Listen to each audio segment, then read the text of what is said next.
በመጪው አገር አቀፍ ምርጫ ለውድድር የሚቀርቡ እጩዎችን ለመመዝገብ የተዘጋጀው የዲጂታል ስርዓት ተቃዋሚ የፖለቲካ ፓርቲዎችን ከፉክክር ሜዳው በማውጣት ህዝብን አማራጭ አሳጥቶ ለመግዛት የታሰበ የፖለቲካ ሴራ ነው የሚል ነቀፋ ቀረበበት።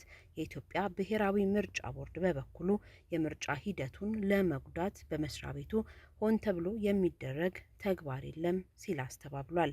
ትላንት አርብ ጥር 15 2018 ባወጡት የጋራ መግለጫ በዲጂታል ስርዓቱና በምርጫ ቦርድ የእጩዎች ምዝገባ መስፈርቶች ላይ ተቃውሞ ያቀረቡት 7 የፖለቲካ ፓርቲዎችና አንድ የፓርቲዎች ስብስብ ናቸው።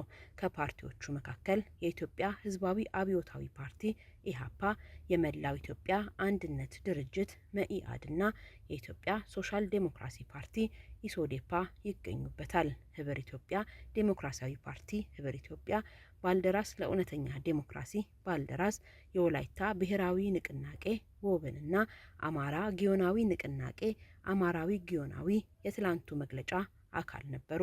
ኢሃፓና መኢአድ አባል የሆኑበት ትብብር ለኢትዮጵያ አንድነት የተሰኘው የፖለቲካ ፓርቲዎች ስብስብም በጋራ መግለጫው ተካቷል። ተቃዋሚ ፓርቲዎቹ በዚሁ መግለጫቸው ግልጽነት በጎደለውና በተድበሰበሰ የምዝገባ አሰራርና ሂደት በመጪው ግንቦት መጨረሻ የሚካሄደው 7ኛው ሀገራዊ ምርጫ አሳታፊ፣ ሀቀኛ፣ ተአማኒና ዴሞክራሲያዊ ምርጫ ሊሆን አይችልም ሲሉም አቋማቸውን አስታውቀዋል።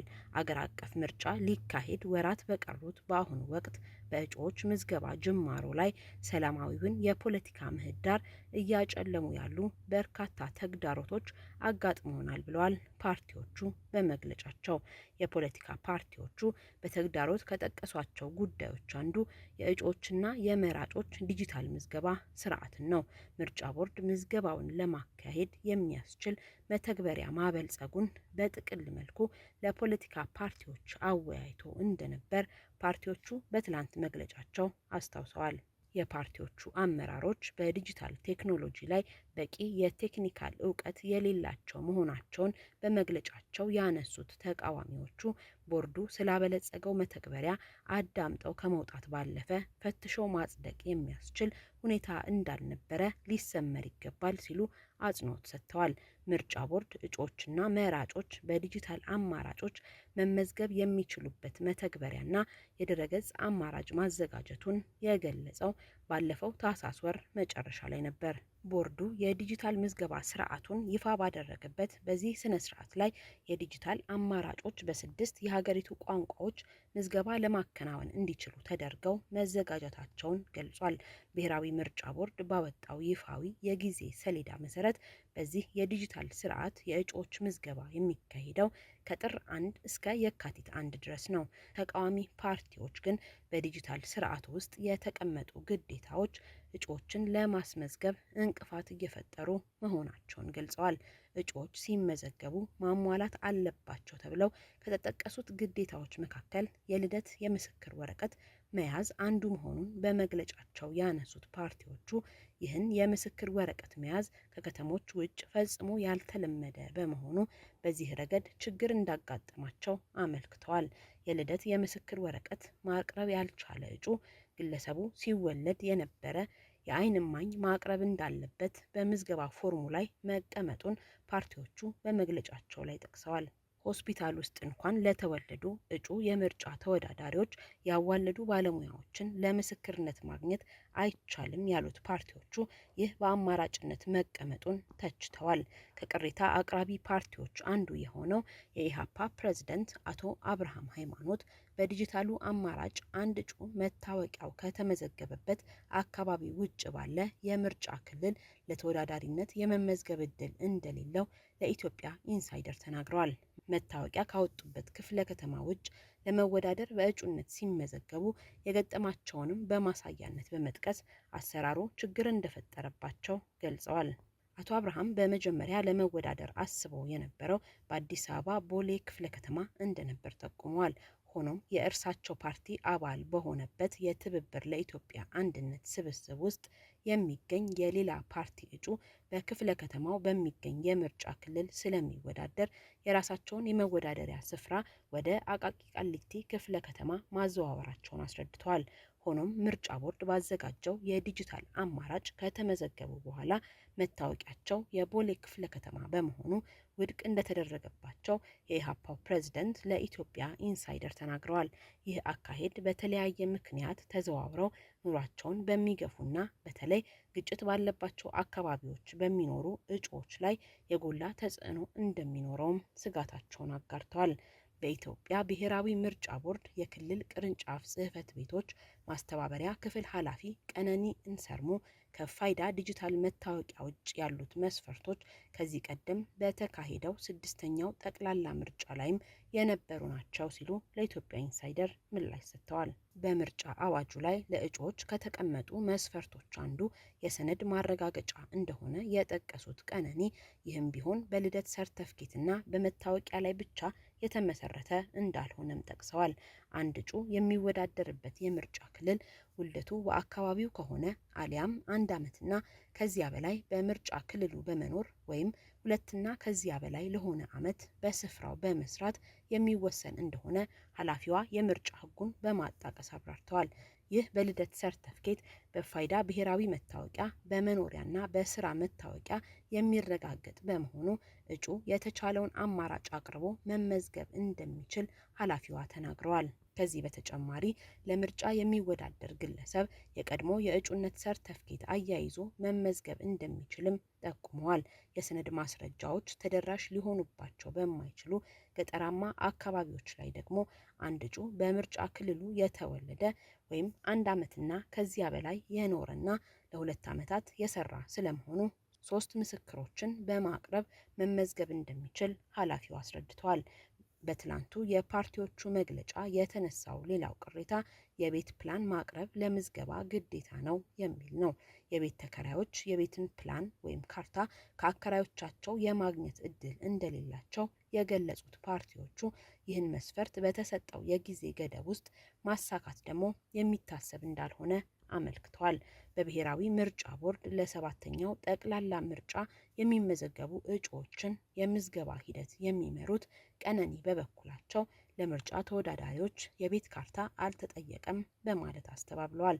እያንዳንዱ እጩ የኢሜል አድራሻ ማስገባት ግዴታው መሆኑ በመስፈርትነት መቀመጡን በማንሳት ተቃዋሚ ፓርቲዎቹ ላቀረቡት ትችት ደግሞ ቦርዱ ፓርቲዎች ያጋጠማቸውን ተግዳሮት በመረዳቱ ኢሜል አስገዳጅ መሆኑ ቀርቷል ብለዋል።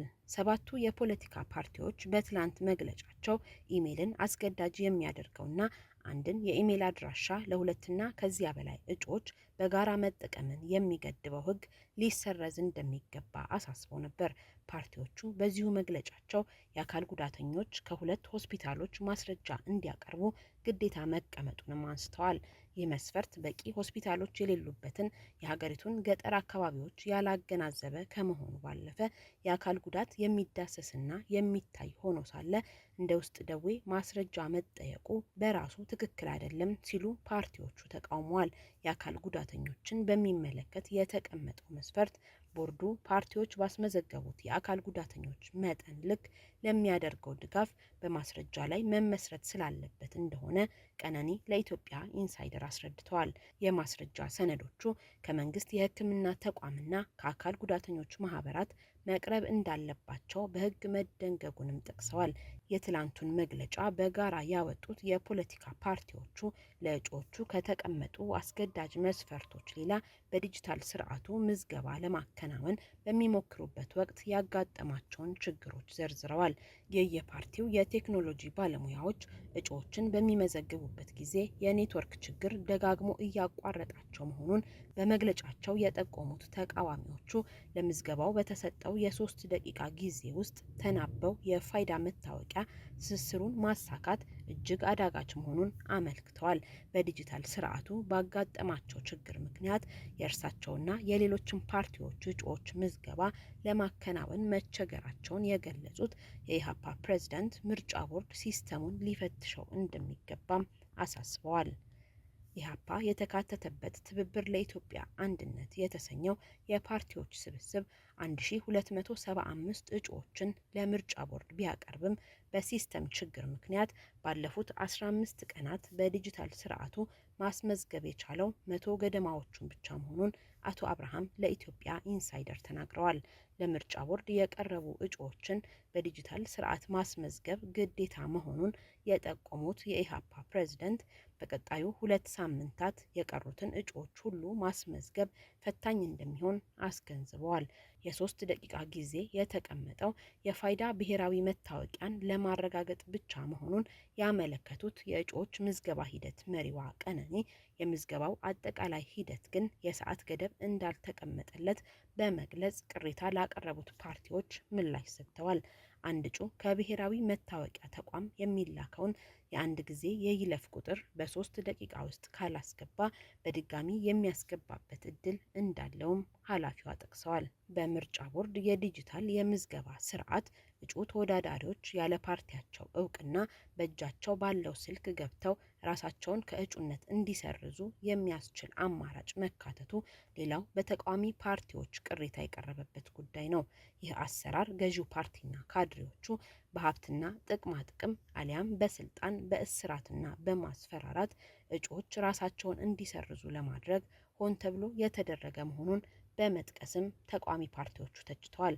የዲጂታል የምዝገባ ስርዓቱ የሀገሪቱን አቅምና የሕዝቡን የቴክኖሎጂ አጠቃቀም ብቃት ያላገናዘበ መሆኑን በተጨማሪነት የጠቀሱት ፓርቲዎቹ መንግስት ብቻውን የደረሰበትን ቴክኖሎጂካል ሲስተም ለመስፈርትነት መጠቀም አግባብነት የለውም ሲሉ በትላንት መግለጫቸው አስፍረዋል።